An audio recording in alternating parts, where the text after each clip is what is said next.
কথায় রয়েছে তিল থেকে তাল। তো আজকে তিল তালের কম্বিনেশনে একটা রেসিপি নিয়ে চলে এলাম। দেখতে থাকুন কি তৈরি করলাম।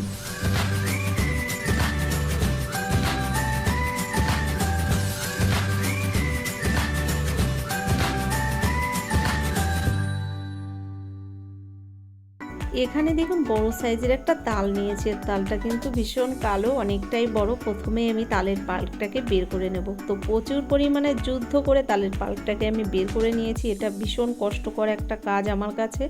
প্রথমেই তালটাকে জাল করে নেব। তার জন্য কড়াইয়ের মধ্যে আমি তালটা দিয়ে দেখুন জাল করতে বসিয়ে দিয়েছি। নমস্কার বন্ধুরা, আশা করছি হয়তো সকলেই ভালো আছেন। টিয়া রান্নাঘর থেকে আমি তন্দ্রা আজ নিয়ে এলাম তিল তালের কেক। কি করে তৈরি করলাম এই কেকটা, সম্পূর্ণ ভিডিওটি দেখুন, ভালো লাগবে আশা করছি। তালটাকে দেখুন কিছুক্ষণ এভাবে আমি ফুটিয়ে নিয়েছি। কিছুটা তাল এখান থেকে আমি কমিয়ে নেব। তবে তার আগে আমি তালের মধ্যে চিনির পরিমাণটা দিয়ে দিচ্ছি। দেখুন এখানে আমি প্রায় 250 গ্রাম পরিমাণে চিনি দিয়ে দিলাম তালের মধ্যে। বড় সাইজের একটা তাল, কিন্তু আপনারা হয়তো দেখে বুঝতে পারছেন আমার এতটা তালের প্রয়োজন নেই। আমার যেটুকু তালের প্রয়োজন আমি এখান থেকে ততটা তাল রেখে বাকি তালটা রেখে দেব। তো বন্ধুরা এখানে দেখুন আমি কিছুটা লবণ দিয়ে দিলাম তালের মধ্যে। চিনি আর লবণ দিয়ে তালটাকে কিন্তু বেশ কিছুক্ষণ টাইম ধরে জাল করে নেব। তো বন্ধুরা আপনাদের কাছে একটাই অনুরোধ, ভিডিওটা শুরুতেই একটা লাইক দিয়ে ভিডিওটা দেখা শুরু করুন। আর যারা ভিডিওটি ফেসবুক থেকে দেখছেন অবশ্যই আমার পেজটাকে ফলো করবেন।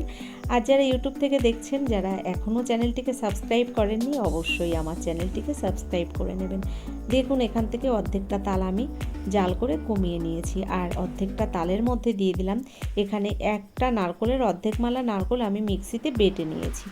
বেটে নেওয়া নারকেলটা দিয়ে দিলাম তালের মধ্যে। ভালো করে নেড়ে চেড়ে দেখুন এই নারকেলটাকে কিন্তু তালের সঙ্গে জাল করে নিতে হবে। আপনারা অনেকেই জানেন তাল জাল করা কিন্তু একটা সমস্যার ব্যাপার। এটা কিন্তু জাল করার সময় খুব ছিটকে আসে। তো একটু সাবধানেই তালটাকে জাল করে নিতে হবে। দেখুন বেশ কিছুক্ষণ টাইম ধরে তালটাকে জাল করে নিয়েছি। এবার এর মধ্যে দিয়ে দিলাম 2 চামচ পরিমাণে গুঁড়ো দুধ আর 1 চামচ দিয়ে দিলাম ময়দা। তাহলে কি হবে, তালটা খুব তাড়াতাড়ি শুকিয়ে যাবে। ময়দা আর গুঁড়ো দুধটা দিয়ে তালটাকে কিন্তু আমি বেশ কিছুক্ষণ টাইম ধরে দেখুন জাল করে নিচ্ছি। আর আস্তে আস্তে আপনারা দেখে বুঝতে পারছেন অনেকটা ঘন হয়ে গেছে তালটা, আর অনেকটা শুকিয়েও গেছে। এবার আমি তালটা পুরোপুরি রেডি হয়ে গেছে, নামিয়ে ঠান্ডা করে নেব। তো দেখুন তালটাকে আমি একটা থালার মধ্যে নামিয়ে নিয়েছি। আর এদিকে বাকি উপকরণটা আমি রেডি করে নেব। এখানে দেখুন 500 গ্রাম লিকুইড দুধ ভালো করে আমি জাল করে ঘন করে নিয়েছি। তার সঙ্গে নিয়েছি 200 গ্রাম সুজি। এখানে রয়েছে প্রায় 200 গ্রাম পরিমাণে চিনি।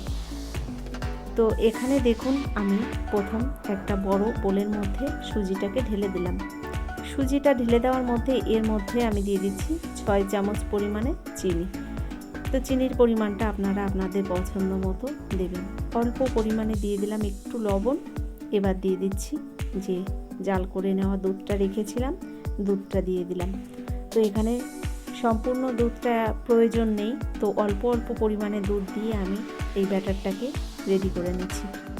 সুজির ব্যাটারটা এখানে আমি রেডি করে নিয়েছি। আমি সাইডে রেখে এখানে দেখুন যে তালটা আগেই জাল করে নিয়েছিলাম, তালটা কিন্তু ঠান্ডা হয়ে গেছে। এবার এই তালটা থেকে আমি হাতে কিছুটা তাল নিয়ে দেখুন একটু পাকিয়ে নিচ্ছি হাতের মধ্যে। তো এটাকে আমি আগে থেকে রেডি করে নিচ্ছি। তো একটু লম্বা আকারে দেখুন তালটাকে এভাবে চটকে চটকে একটু লম্বা শেপ দিয়ে দিচ্ছি। তো এতটা তাল নেওয়ার দরকার নেই, এর থেকে অর্ধেকটা তাল হলেই চলবে। দেখুন এভাবে আমি দুটো তালের মণ্ডল রেডি করে নিয়েছি। এদিকে দেখুন সুজিটা অনেকটাই ফুলে গেছে আর দুধের মধ্যে অনেকটা ঘন হয়ে গেছে ব্যাটারটা দেখুন। তো এবার এর মধ্যে দিয়ে দিচ্ছি দেখুন 1 চিমটি পরিমাণে বেকিং সোডা। তো বেকিং সোডাটাকে মিশিয়ে দিলাম ভালো করে এই সুজির ব্যাটারের মধ্যে।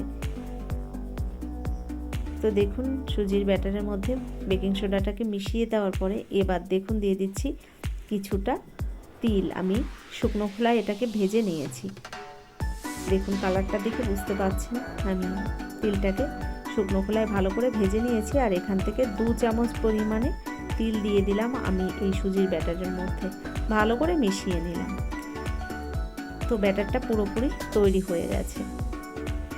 এদিকে দেখুন ব্যাটারটাকে রেডি করে নিয়ে আমি এখানে একই সাইজের দুটো গ্লাস নিয়েছি।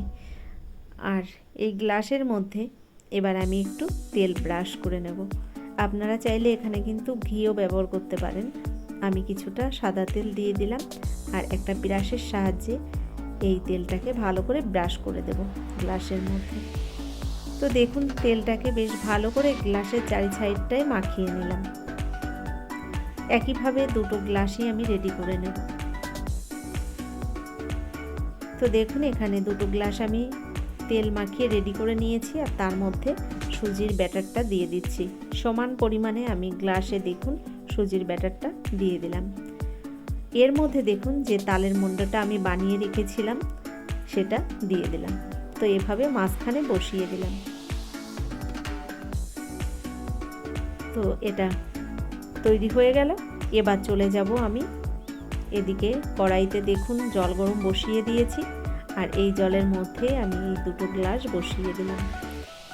ভালো করে ঢাকনা বন্ধ করে আমি প্রায় 15 মিনিট লো টু মিডিয়াম হিটে গ্যাসের ফ্লেমটাকে রেখে তারপর ফিরে আসছে। দেখুন প্রায় 15 মিনিট বাদে আমি ফিরে এলাম আর আপনারা দেখে বুঝতে পারছেন কতটা ফুলে গেছে। দেখুন এই কেকটা পুরোপুরি রেডি হয়ে গেছে। কত সহজে দেখুন ঘরে এই কেকটা বানিয়ে নেওয়া যায়। এবার আমি একটা টুথপিক দিয়ে চেক করে দিচ্ছি। তো পুরোপুরি দেখুন এখানে কেক দুটো রেডি হয়ে গেছে।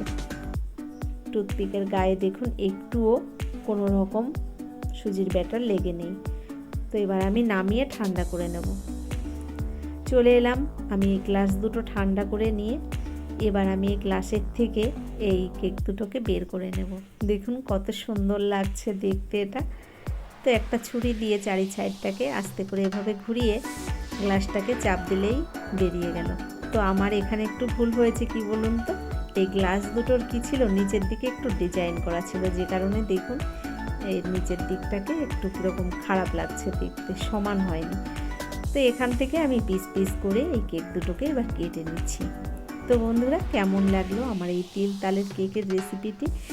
এই তিল দেওয়ার কারণে এই কেকটা কিন্তু খেতে দারুণ লাগে। যারা যারা খেয়েছিল, যেহেতু আমি পরে ভয়েস দিচ্ছি, প্রত্যেকে এর প্রশংসা করেছিল, এত ভালো হয়েছিল খেতে। তো কত সহজে ঘরেই দেখুন এই তিল তালের কেকটা তৈরি করে নেওয়া যায়। যদি আমার এই ভিডিওটি আপনাদের ভালো লেগে থাকে অবশ্যই একটা লাইক দিয়ে, যারা চ্যানেলটিকে এখনও সাবস্ক্রাইব করেননি অবশ্যই আমার চ্যানেলটিকে সাবস্ক্রাইব করে আমার ভিডিওর পাশে থাকা বেল আইকনটি ক্লিক করে নোটিফিকেশানটা অল করে দেবেন। এতে কি হবে, আমার ভিডিও আপলোড করার সঙ্গে সঙ্গে তার নোটিফিকেশানটা আপনার কাছে পৌঁছে যাবে, আপনি আপনার টাইম মতো ভিডিওটা দেখে নিতে পারবেন। এছাড়া যারা আমার ভিডিওটি ফেসবুক থেকে দেখছেন অবশ্যই আমার পেজটাকে ফলো করবেন। আমার ডেসক্রিপশান বক্সে ফেসবুক লিঙ্কটা দেওয়া আছে, আপনারা চাইলে আমার ফেসবুকটাকে ফলো করতে পারেন। তো দেখুন এখানে আমি পিস পিস করে কেকগুলোকে সুন্দর করে কেটে নিয়েছি আর এটা দেখতে কি ভালো লাগছে দেখুন। মাঝখানে তালের পুরটা রয়েছে আর সাইডটা এরকম সুজির ব্যাটারে তৈরি করে নিলাম এই কেকটা। কেমন লাগলো অবশ্যই সেটা কিন্তু লিখে আমাকে জানাবেন। তো বন্ধু অপূর্ব লেগেছিল এই কেকটা, আপনারা অবশ্যই একবার বাড়িতে ট্রাই করবেন। ভীষণ ভালো হয় খেতে, দেখতে যেমন সুন্দর খেতেও হয়েছিল দারুণ। আজকের মতো এই পর্যন্তই, পরবর্তী ভিডিও নিয়ে হাজির হয়ে যাব। ততক্ষণের জন্য সকলে ভালো থাকবেন।